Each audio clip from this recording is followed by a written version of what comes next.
반갑습니다.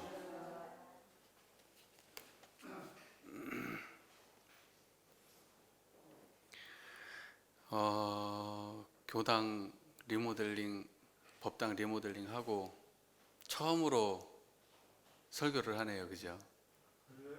그 전에 이제 대제 지내고 지금 설교는 처음 합니다. 오랜만에 설교 준비하니까요, 어찌나 쉽지가 않던지. 평소에도 쉽지 않은데 매일 일만 하다가 갑자기 앉아갖고 글 쓰려니까 이거 쉽지 않더라고요.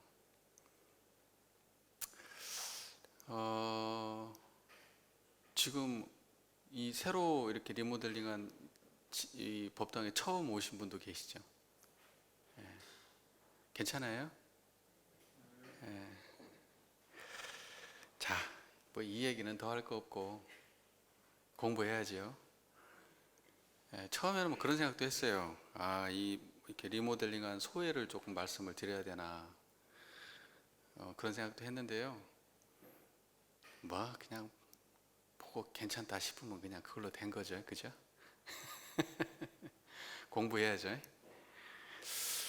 자, 우리가요, 지금 이 마이크 소리 잘 들리나요?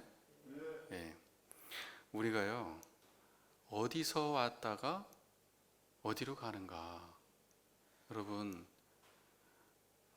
어디서 왔다가 어디로 가는가? 이런 얘기들을 참 많은 사람들이 진지한 얘기를 한다는 사람들은 다 꺼내는데, 어디서 왔다가 어디로 가는가? 여러분, 어디서 왔다 어디로 가나요?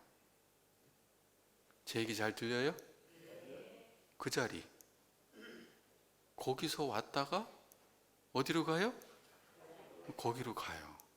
이 소리도 거기서 왔다 거기로 가고, 생각도 거기서 왔다 거기로 가고, 걱정거리도 거기서 왔다 거기로 가고, 기쁜 일, 슬픈 일, 괴로운 일 다 거기서 왔다 거기로 가고, 태어나고 늙고 병들고 죽는다고 하는데 다 거기서 왔다 거기로 가는데, 어찌 이거 하나를 몰라갖고 어디서 왔다 어디로 가느냐고 그렇게 질문을 해대고 사는 건가?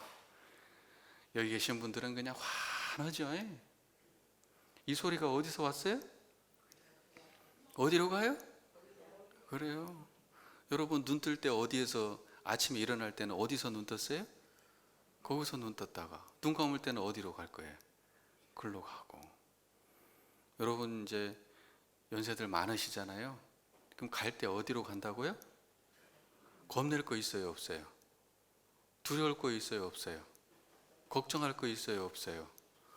근데 우리가 이 마음을 놓쳐버리고 살기가 참 쉽거든요. 그러니까는요, 우리는 일상의 삶을 살 때 항상 여기로 왔다가 여기로 간다. 그러니 나 죽을 때도 여기서 왔다 여기로 가니까 걱정할 거 하나 없다. 지금 조금 몸 아프고 조금 가족이 뭐가 좀 잘 안 되고 그래도 다 여기서 왔다 여기로 가나요? 그러니 이 자리 놓치고 살 수 있습니까? 우리가요, 모든 것은 다 어디서 시작했다 어디서 끝나요? 이 청정한 이 자리, 듣고 있는 그 자리, 저를 이렇게 드러내고 있는 그 자리, 거기서 시작했다 거기서 끝나요. 그리고 우리는 수많은 삶의 과정 속에서 어디서 좌절하고 어디서 넘어집니까? 그리고 다시 일어날 때는 어디서 일어납니까? 다 거기서 일어났다 거기서 넘어집니다. 거기서 넘어졌다 거기서 일어납니다. 이거 모르고 어떻게 인생을 살까 해? 여기 계신 분들은 환하죠?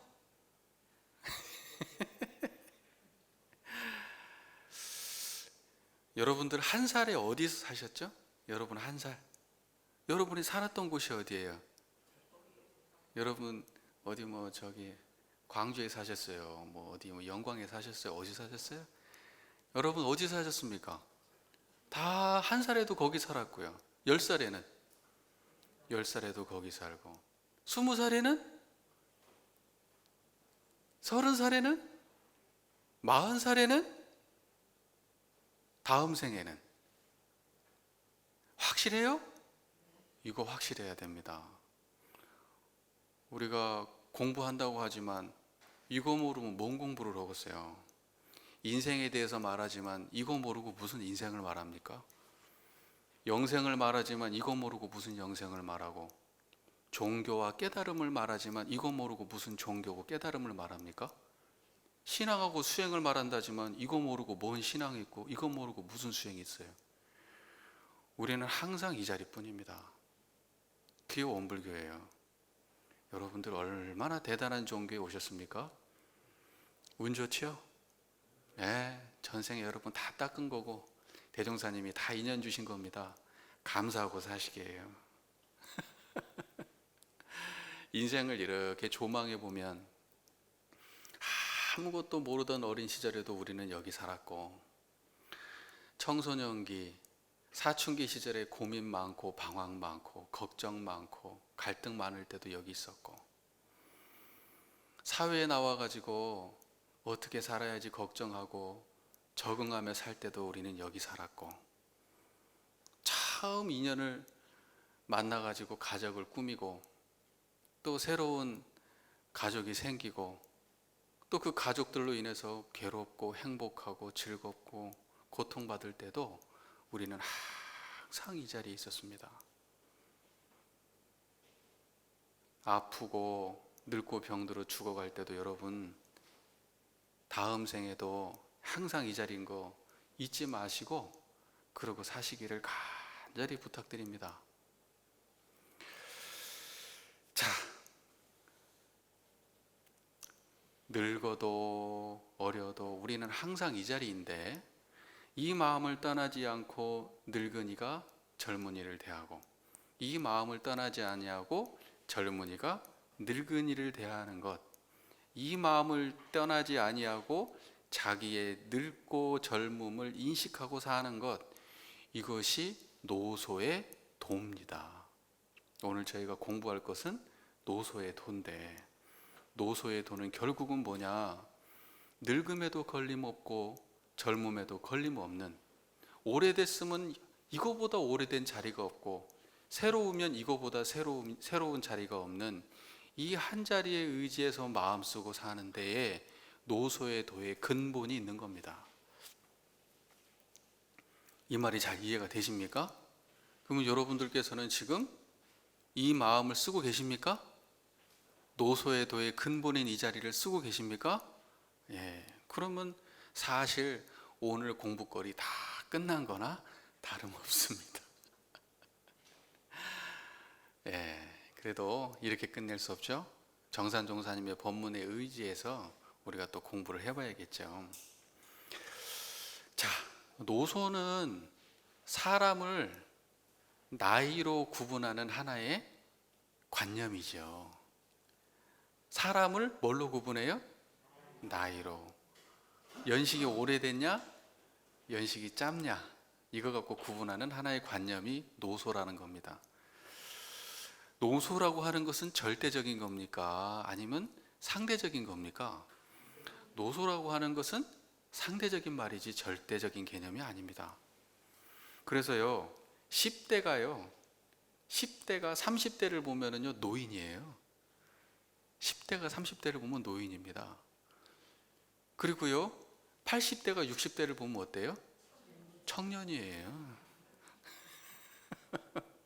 그런 거 보면은 정말 노소라고 하는 것은 정말 상대적인 거구나. 상대적이라는 것은 뭐냐? 내가 대하는 대상이 어떤 입장이냐에 따라서 나의 위치가 달라진다는 거예요.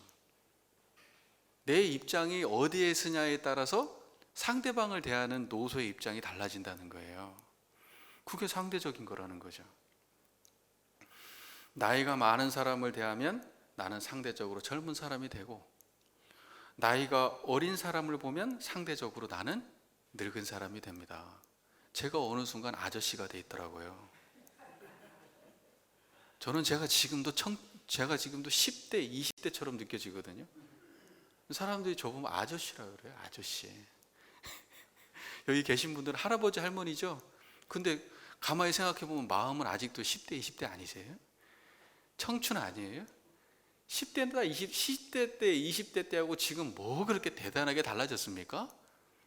생각해보면 그렇잖아요. 그런데 우리 보고 할머니, 할아버지랍니다. 저보고 아저씨래요. 예. 그래요. 그렇기 때문에 자신의 입장이 젊다든지 또는 자신의 입장이 늙었다든지 또는 타인을 바라볼 때 젊다든지 타인을 바라볼 때 늙었다든지 하는 그러한 관점에 고착돼서 이걸 보고 편착심이라 그러죠. 나는 늙었다, 나는 젊다. 저 사람은 늙었다, 저 사람은 젊다. 이러한 관점에 고착되는 이러한 마음의 상태를 편착했다 그럽니다. 편착이 되면은 광대무량하지 못하고 좁아지죠. 좁아져요. 그래서 우리가 정말로 나 자신을 바라보거나 타인을 바라볼 때 늙다, 젊었다 하는 그러한 고착된 편착심을 벗어난 일원상의 자리로 자기를 대하고 타인을 대해야 된다. 이런 거예요. 여러분 그렇게 하실 수 있습니까? 청정한 자리가 드러났음에도 불구하고 실제로 경계에 당하면 그렇게 되지는 않지요. 항상 입장에 서요. 항상 입장에 있습니다. 내 나이가 몇인데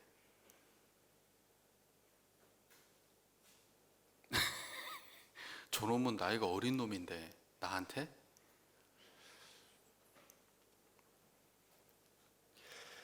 하나의 입장에서 고착된다고 하면 우리는 기울어지고 온전하지 못한 거고 청정하지 못한 것이다.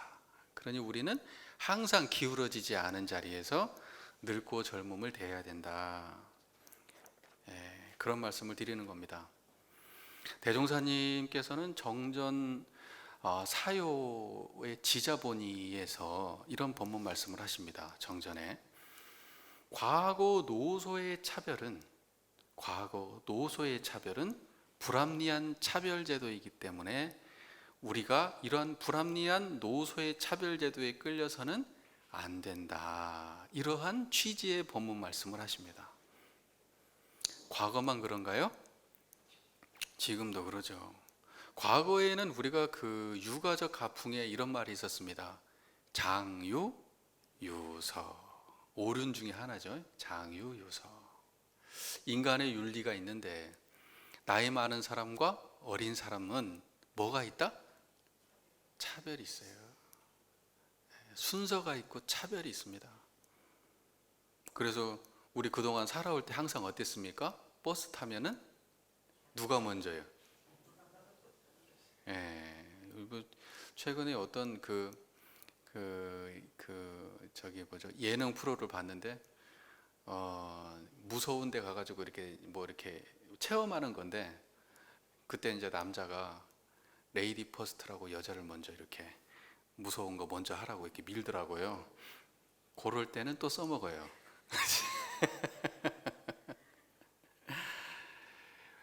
저는 그런 생각을 합니다.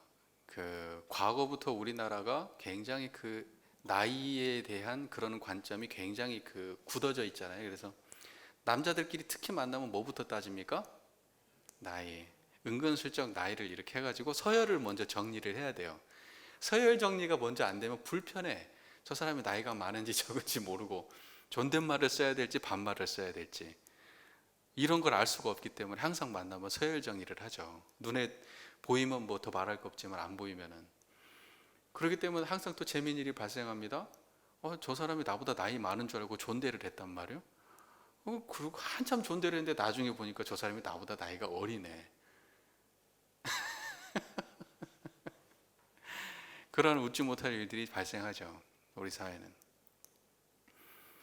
그런데요, 대종사님은 과감하게 그렇게 말씀하십니다. 그런 차별 제도를 벗어나야 된다.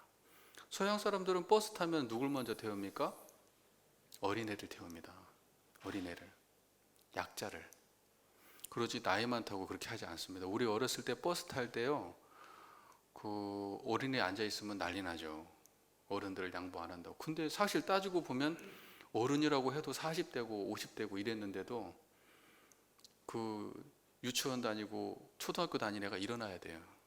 걔가 더 약한데도. 그런 게 불합리한 차별제도인 것 같아요. 근데 이제 앞으로의 시대는 그렇지 않죠. 그러면 어른으로서 대우 못 받는 시대입니다. 자, 그래서요, 대종사께서는 이러한 불합리한 차별제도의 관점을 벗어나야 노소가 서로 돕고 서로 의지하는 자리타의 관계가 되므로 노소가 서로 상생이 된다. 이런 취지로 이런 본문이 있는 겁니다. 무슨 말인지 이해가 되시죠? 예.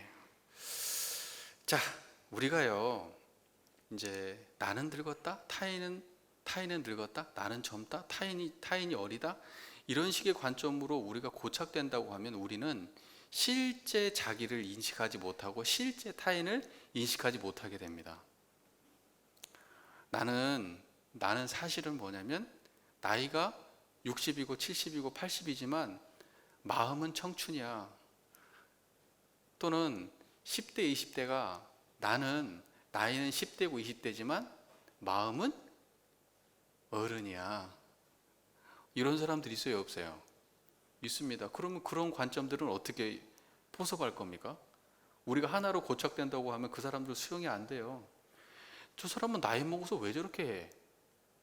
나이가 아직 마음이 청춘인 사람이 청춘처럼 행동하면 왜 저렇게 나이 먹었으면 나이 먹은 대로 살지 왜 저렇게 그래? 이럴 수가 있단 말이죠. 또 어린 사람들이 왜 이렇게 또 거늙었어? 어린애가 어린애처럼 굴지 않고 이럴 수가 있단 말이죠. 또 반대로 보면 그래요. 나이가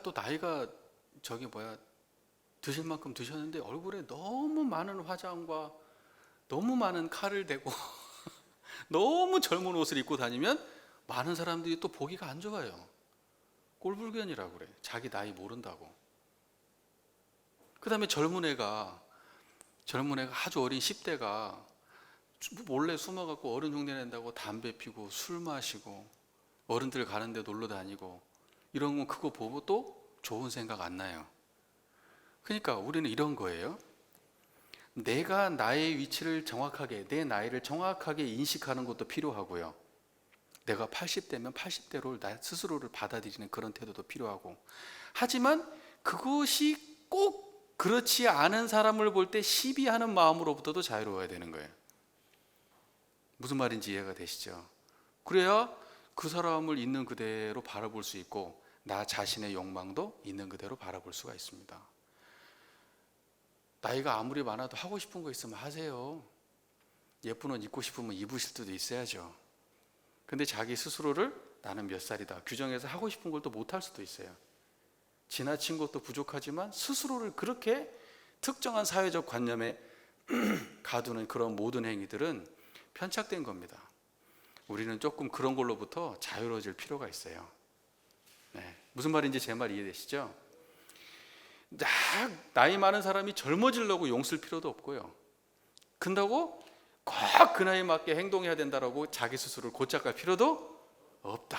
제가 드리고 싶은 말씀은 이겁니다.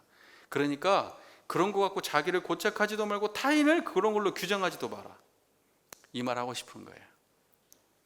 어릴 때는요, 어른을 욕망하고 나이가 많아지면 젊음을 욕망합니다. 자기가 이게 부족한 걸 욕망하는 게 인간이에요. 그러니 그것도 좀 인정해 줍시다. 그러려면 나이로부터 벗어나셔야 돼요.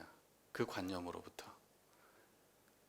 좀 그렇게 돼야 좀 세상이 좀 재밌는 세상 안 되겠어요? 자,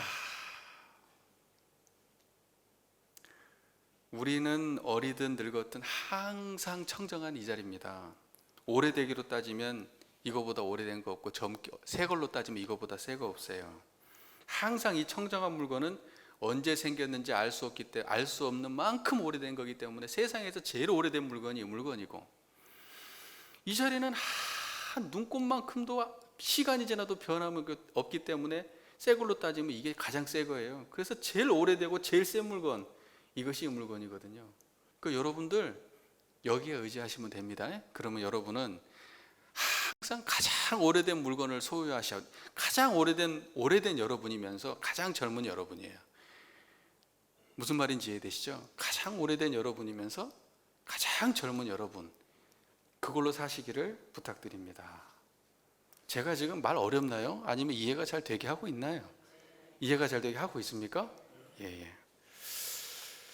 자, 정산 종사님의 본문을 한번 보죠. 오늘 공부할 본문 말씀은 741쪽에 3. 노소의 도입니다. 노소의 도. 한번 읽어보죠. 3. 노소의 도. 옛 말씀에 내 집안 어른을 받드는 마음으로 남의 어른을 받들고 내 집안 어린이를 사랑하는 마음으로 남의 어린이를 사랑하라고 하였나니 어른을 공경하고 어린이를 사랑함은 그 사회의 아름다운 풍속이 될 것이니라. 어른이 젊은이를 대할 때 도가 있나니 첫째는 날로 진보하는 새 기풍을 충분히 이해해주며 모든 후생들을 기대와 촉망으로 북돋아 주는 것이요. 둘째는 나이에 높고 낮은 것만을 계교하지 말고 지혜와 덕행을 본의로 하여 경우에 맞도록 대우하여 줄 것이니라.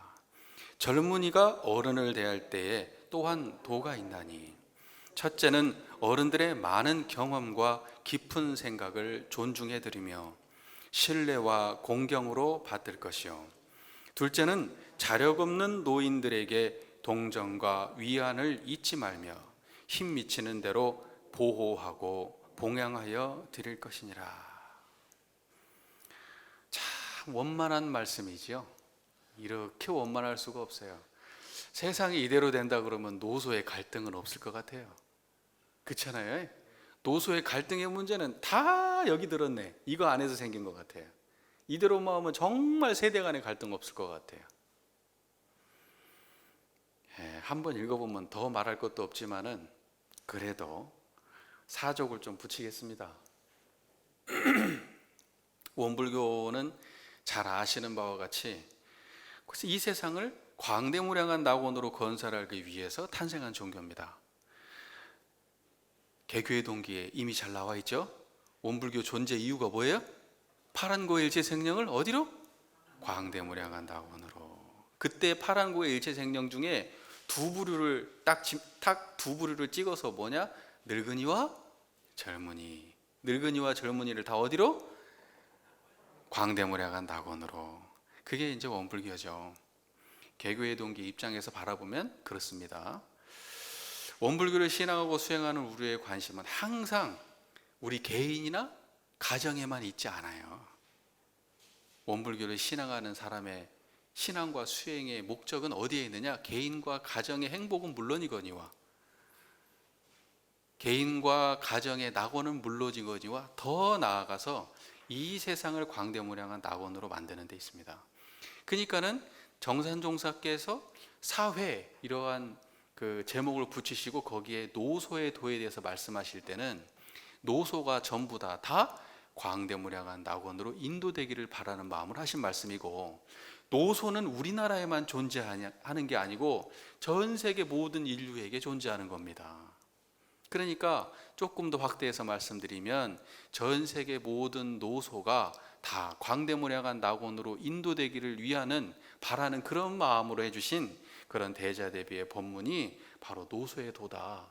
짧지만 굉장히 함축적인 깊은 의미가 여기에 담겨 있습니다.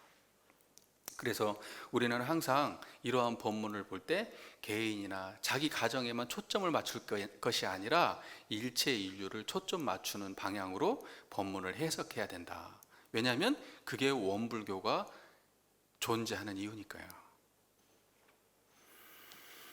자, 가정에서 부모가 자식을 사랑하는 그 마음으로 모든 아이들을 사랑하고 자녀가 부모님을 모시는 마음으로 모든 어른들을 섬길 수 있다면 이 세상은 하나의 가족처럼 친근하게 될 겁니다.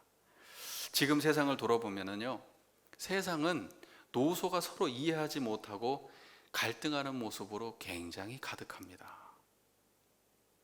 심각하죠. 젊은이는 노인을 뭐라고 얘기하느냐? 꼰대라고 이야기합니다. 꼰대. 여러분, 꼰대십니까? 원래는 이제 보통 이제 선생님이나 아버지 이제 이렇게 막 훈계하고 이렇게 막 고지식하고 이런 사람들이 일려서 꼰대라고 했는데, 요즘에는요 나이 드신 분이 젊은이한테 뭐 말만 하면 꼰대래요. 말만 하면 꼰대래요. 안 억울하세요? 억울하시죠? 저도 꼰대예요. 저도 우리 자식들이 보면 저도 꼰대고요. 우리 저기 같은 전무시진 사회에서 후배들한테 이래야 된다 저래야 된다 얘기하면 저도 꼰대예요. 그래서 입 딱 다물어야 돼요. 말만 하면 꼰대니까. 그런데 이제 요새 이런 말도 있습니다. 역꼰대. 역꼰대. 말만 하면 꼰대라고 말하는 그놈들이 역꼰대야. 그래서 어른들이 아무리 정말 필요하고 좋고 수용해야 될 말을 하더라도 그걸 받아들이지 못하고 꼰대 취급하는 그 사람들은 또 역꼰대예요. 역꼰대. 지나치면 이런 거예요. 지나치면 이런 거예요. 그래서 여러분들 젊은이들 대할 때 뭐 이렇게 이야기를 갖다가 젊은이들을 위해서 정말 보감될 그런 좋은 말을 이렇게 했는데, 저는 표정이 별로 아니다 그러면 그놈한테 그러세요. 너는 역꼰대다 이놈아. 나는 꼰대지만.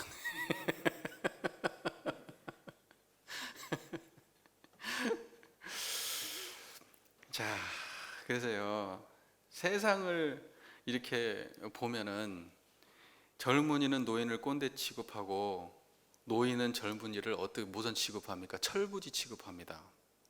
철부지 취급. 철 안 든 놈. 근데 나이가 60 먹고 70 먹어도 80, 90 노인이 보면은 철부지예요.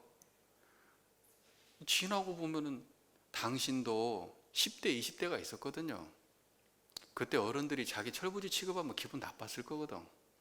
그런데 자기 나이 먹고 또 철부지 취급을 한단 말입니다. 이것도 바뀌어야 될 일이야. 맞죠? 바뀌어야 될 일입니다.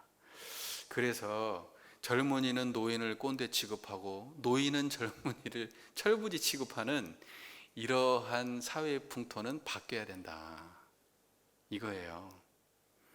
우리 교도님들이 오늘 정산종사님 법문을 마음 깊이 새기면서 가깝게는 스스로의 인격을 원만히 하고 작게는 우리 가정을 낙원으로 만들고 크게는 이 세상을 낙원으로 만드는 그런 재생의제 사업에 동참하시기 바랍니다. 노소의 도를 실천함으로써 정산종사님께서 어른이 젊은이에 대할 때 도가 두 가지가 있다 이러면서 말씀을 하십니다. 어른이 젊은이를 대할 때에 첫째로 날로 진보하는 새 기풍을 충분히 이해해주며 모든 후생들을 기대와 촉망으로 북돋아 주는 것이요. 어른은 이래야 된다. 어른이 젊은이는 이렇게 돼야 된다는 거예요. 만약에 이렇게 대하지 않은 어른이 있다면 반성해야 됩니다. 이 본문을 정리해보자면 이거예요. 어른은요, 시대의 변화를 수용하고 시대의 변화에 따른 젊은 세대의 가치관에 대해서 충분히 존중해줘야지 요즘 것들은 이런 비판하면 안 된다는 거예요. 이해하려고 노력해야 된다. 시대가 바뀌었다는 걸 수용하셔야 된다는 거예요. 언제까지 내가 살았던 시대를 생각하실 거예요? 지금 세대는 내가 그렇게 생각한다고 해도 그렇게 되지 않아요. 어차피 우리가 어떻게 생각하든 그 시대는 그 시대를 살아가는 사람들의 것이고 그 시대의 가치관에 맞게 생각하고 판단할 수밖에 없는 거예요. 그런데 우리는 그 시대를 존중하지 않아. 비판만 해. 그 젊은이들이 어른들하고 대화하려고 하겠습니까? 답답하죠. 시대가 이렇게 바뀌었는데 맨날 옛날 얘기만 하고 있고 지금 가치가 잘못됐다고 말하니까. 그리고요, 그 바뀐 시대를 갖다가 수용하고 이해하면서 젊은이들에게 응원하고 북돋아줘야 될 텐데 자꾸 깎아내리고 그렇게 하면 안 된다 그러고 이러다 세상 망할 것 같다 그러고 우리는 그렇게 안 살았다고 그러고. 이러면 안 된다는 거예요. 응원해 줘야 된다는 거예요. 응원해 줘야 된다는 거예요. 믿어 줘야 된다는 거예요. 이해하려고 노력해야 된다는 거예요. 그러려면 우리가 과거에 고착되어 있으면 돼요, 안 돼요? 내가 나이 많다는 거에 고착되어 있으면 돼요, 안 돼요? 바로 거기가 근본이 쓰지 않으면 그게 말로만 되지 쉽게 안 된단 말입니다. 항상 우리가 처음에 그 자리로 돌아가야 돼요. 나를 노인이라고 규정하기 그 전에 그 자리, 저놈을 어린 놈이라고 규정하기 바로 그 자리, 그 전에 그 자리, 우리가 그 자리에 서야만 이 도를 실천할 수가 있는 거예요. 말로만 들어서는 다 알죠. 실제로 안 되는데? 자, 만약에 우리가 정말로 이런 태도를 가지고 젊은이를 대한다? 그러면 장담컨대 존경받을 겁니다. 절대 꼰대 취급 안 받아요. 자기 또래 애들하고 상담할 것 같아요? 안 해요. 저분하고 상담하고 싶어요. 저분한테 얘기해야 뭔가 지혜가 더 있을 것 같아요. 그런 어른이 되어야 되지 않을까요, 우리가? 그 우리가 제가 포함이 될까요? 모르겠네. 저는 아직 중간이라, 그죠? 자, 어찌 되었든 간에 결과적으로 어른이 젊은이 될 때는 시대의 변화를 수용하고 희망과 격려로 대해서 꼰대임을, 내가 꼰대가 아님을 여러분 스스로 증명하시기 바랍니다. 자, 그리고 두 번째, 나이에 높고 낮은 것만을 계교하지 말고 지혜와 덕행을 본의로 하여 경우에 맞도록 대하여 줄 것이니라. 나이에 높고 낮은 것만을 계교하지 말고, 내가 나이 많다, 너는 어리다, 이런 것만 얘기하지 말고, 그런 것을 앞세우지 말고 지혜와 덕행을 본의로 하여 젊은이를 대하라는 거예요. 제가 나보다 나이는 어리지만 생각하는 것이 깊어, 행동하는 것이 올바라, 가치 판단이 바르게 돼 있어. 그러면 나이하고 뭔 상관이냐는 거예요, 그게. 근데 항상 나이를 앞세워서 저 젊은이의 생각과 판단이 아무리 옳아도 내가 나이를 앞세워가지고 그 권위로 눌러버린단 말입니다. 그래서 돼요, 안 돼요? 안 돼요.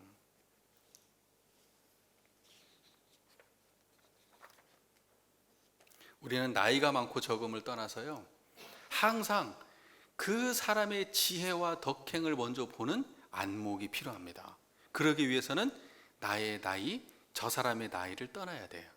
항상 어디에 의지하냐면 그걸로부터 떠나 있는, 그것이 일어나기 전자리에 항상 먼저 주해야 되는 거예요. 그래야 우리가 이렇게 자유로울 수가 있는 겁니다.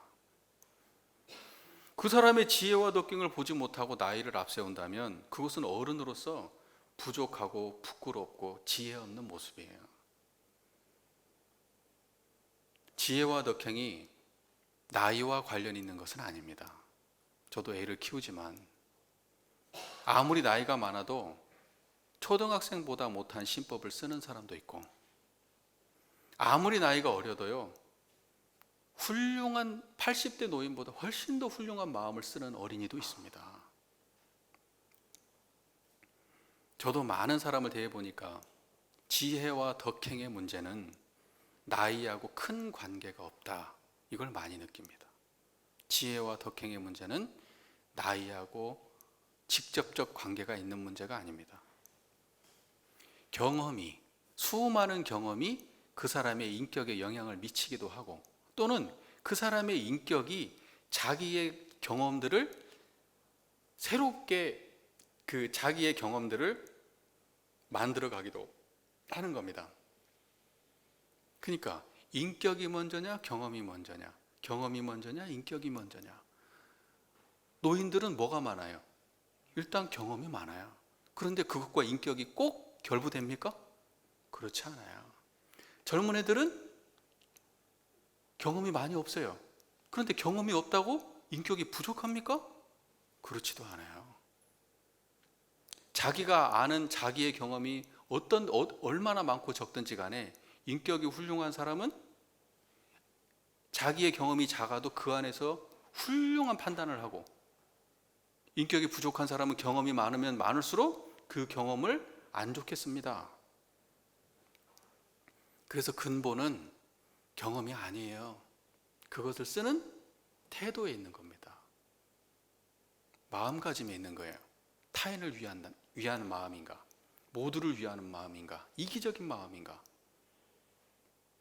우리 애들 지금 초딩이잖아요. 둘 다 초딩인데 때로는 애들하고 막 서로 장난치고 뭐하고 다투고 뭐 할 때는 정말 애 같아. 근데 또 어느 순간에 보면은 생각하는 거 보면은 가족을 생각하고 많은 사람들을 생각하는 그런 태도의 말이 나올 때가 있어요. 너는 왜 그렇게 생각하냐? 물어보면은 깜짝깜짝 놀랄 때가 있어요. 아, 초딩이 아니에요.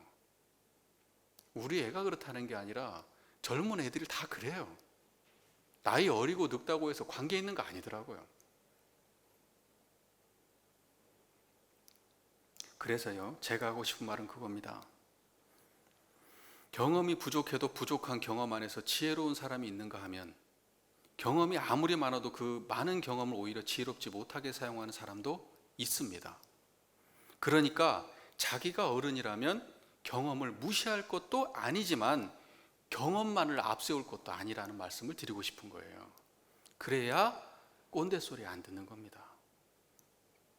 그렇기 때문에 어리다고 경험이 없다고 지혜와 덕행을 미리 예단해서는 안 됩니다. 어린 놈이 무슨, 제가 뭘 알겠어. 이러한 태도로 어린이를 대해서는 안 됩니다. 진지하게 대해야 돼요. 쟤도 인격이 있다는 걸 믿고 대해야 돼요. 우리가 전생부터 따져가지고 100생을 살았다면 지금 내가 대하고 있는 저 꼬맹이가 200생을 살았을지 어떻게 합니까? 나는 전생에 내 인생, 나 혼자 밥 먹고 내 가족만 챙기는 삶을 살았는데 내 눈앞에 보이는 저 꼬맹이가 전생에 성불제 중에 성을 세우고 나온 아이면 어떡할 겁니까? 대종사님이 몇 세부터 발심했습니까? 생각해 보십시오. 나이 80 먹으면 그런 발심 낼 수 있습니까? 대종사님은 6세, 7세 때부터 발심을 했어요. 나이하고 뭔 관계가 있단 말입니까? 지혜와 덕행이. 전혀 무관한 건 물론 아니지만 우리가 그렇게 단정 짓고 서로를 바라봐서는 된다 안 된다? 안 된다. 이 말을 하고 싶은 겁니다. 이해가 잘 되셨습니까? 예. 그리고요. 자, 젊은이가 어른을 대할 때 도가 있나니. 아까 두 가지는 이제 어른이 젊은이를 대할 때, 이번에는 젊은이가 어린이를 대할 때 또한 도가 있나니. 첫째는 어른들의 많은 경험과 깊은 생각을 존중해 들으며 신뢰와 공경으로 받들 것이요. 이렇게 말씀하십니다. 이 본문을 보면 젊은이는 어른을 대할 때 어른이 살아온 삶의 경험과 생각을 깊이 존중하는 태도를 가져야 된다, 이런 말입니다. 앞서서 어른이 변화하는 젊은 세대를 이해하고 존중해 주어야 하듯이 젊은이도 어른의 지나온 삶에 대해서 존중해 줘야 되는 거예요. 무슨 말인지 이해가 되시죠?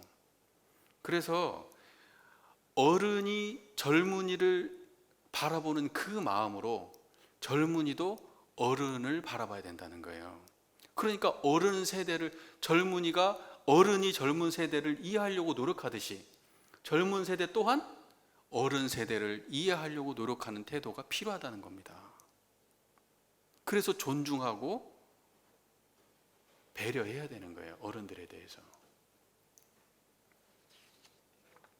젊은이가 어른들의 경험과 생각을 존중해 둔다면 어른들은요, 굉장히 기쁘고 존중받았다고 느낄 것이고 그 젊은이를 함부로 대하지 않습니다. 이 본문을 보면서 저 자신을 또 깊이 성찰해보는 시간을 가졌어요. 저는 지금 우리 교단의 지난 과거 역사와 싸우고 있는 것 같습니다. 많은 비판을 쏟아내고 있죠. 제가 듣기 싫을 만큼. 그런데 가만히 생각해 보니까, 이 본문을 보면서 가만히 생각해 보니까 제가 지난 우리 선배님들에 대해서 존중보다는 비판이 먼저 앞서 있었구나, 이런 반성을 하게 됐습니다. 존중보다는 비판이 먼저 앞서 있구나. 지금 시대의 관점을 놓고, 지금 시대의 시비를 놓고 과거에 대해서 너무 날카로운 칼날을 중심으로 들이댔구나. 이해하려고 한 노력은 부족했구나. 근다고 비판을 하지 않는다, 비판하지 마라, 이런 뜻이 아니라, 않겠다 이게 아니라 앞선 것이 있었어야 됐다는 거예요. 부족했어, 한쪽이. 제가 그걸 이번에 확실히 좀 자각했습니다. 그래서 물론 비판도 해야겠지만 비판에 앞서서는 이해하고 존중하는 노력을 겸해서 양면을 다 봐야 된다. 그래서 앞으로는 그렇게 하려고 내가 노력하려고 마음을 먹었습니다. 잘했어요? 우리 교도님들은 세대로 따지면은요, 아마 거의 대부분의 교도님들이 이미 9세대시죠. 그리고 이미 어른들이시고, 하지만 이런 교도님들이라도 더 앞선 세대를 대하는 입장에 서면은 여러분도 여러분보다 앞선 세대를 대하면은요, 불만이 있습니까? 없습니까? 불만이 있으시잖아요. 그래서 오늘 이후부터는 우리의 지난 세대의 불만족스러웠던 입장을 일방적으로 비판하기보다는, 앞세우기보다는 먼저 이해하고 존중하려는 노력을 전제하고 그렇게 바라보는 우리 교도님들도 되시기를 바랍니다. 같이 한번 해보죠. 뭐 저도 한번 그렇게 해볼랍니다. 예, 노력할랍니다. 그리고 둘째는 자력 없는 노인들에게 동정과 위안을 잊지 말며 힘 미치는 대로 보호하고 봉양하여 드릴 것이니라. 젊은이들은 노인들의 세정을 헤아리려는 노력을 해야 됩니다. 정말 알 수 없어요. 젊은이들은 노인 속을 알 수 있습니까? 보호하고 봉양해 드려야 됩니다. 생각해 보면 말이에요, 젊은이는 늙어요. 젊은이가 노인을 외면하면은 그 젊은이가 노인이 되었을 때 자기도 젊은이로부터 외면당할 거예요. 젊은이는 노인을 약자로 깊이 인식하고 동정하고, 동정한다는 말은 뭐 어때요? 마음을 이렇게 이해한다는 거예요. 깊이 이해해 준다. 그게 동정이라는 거거든요. 깊이 동정하고 보호하려는 의식이 필요합니다. 그래야 내가 노인이 되었을 때 타인으로부터, 젊은이들로부터 동정받고 이해받고 보호받을 수 있는 겁니다. 젊은 사람들이 철없이 나이 먹어서 왜 저런데 지도 먹어봐, 너도 나이 먹을 건데, 그렇게 쉽게 비판할 일이 아니다, 이런 겁니다. 대종교 변의품 19장에 한 제자가 금강경 사상에 대해서 대종사께 질문을 합니다. 사상, 아상, 인상, 중생, 수자상에 대해서 질문을 합니다. 대종사께서 이렇게 대답하십니다. 수자상이라 함은 연령이나 연조나 지위가 높다는 유세로 시비는 가리지를 않고 그것만 앞세우는 장로의 상, 내가 많아, 내가 지위가 높아, 이게 수자상이다, 이렇게 말씀하십니다. 그리고 난 다음에 수자상을 없애는 데에는 어떻게 해야 되냐, 이렇게 말씀하시는데, 수자상을 없애는 데에는 육신에 있어서는 노소와 귀천이 있으나, 육신에 있어서는 노소와 귀천이 있으나 성품에는 노소와 귀천이 없는 줄을 알아야 할 것이니, 이렇게 말씀하십니다. 노인이 그 장로의 상을 벗어나기 위해서는 뭘 봐야 돼요? 성품을 봐야 돼요. 어린 젊은이가 그 젊음에 갇혀있지 않기 위해서는 뭘 봐야 돼요? 성품을 봐야 돼요. 그래야 사상을 벗어나는 겁니다.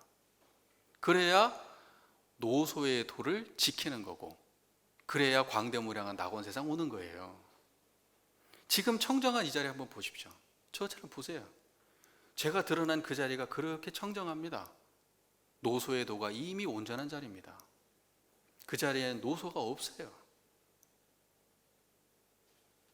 이 청정한 성품 자리에 노소가 없으니 젊은이와 늙은이가 다 이 자리에는 없는 겁니다. 그리고 또 이 없는 자리에서 늙은이와 젊은이가 온전하게 드러나고 있는 겁니다.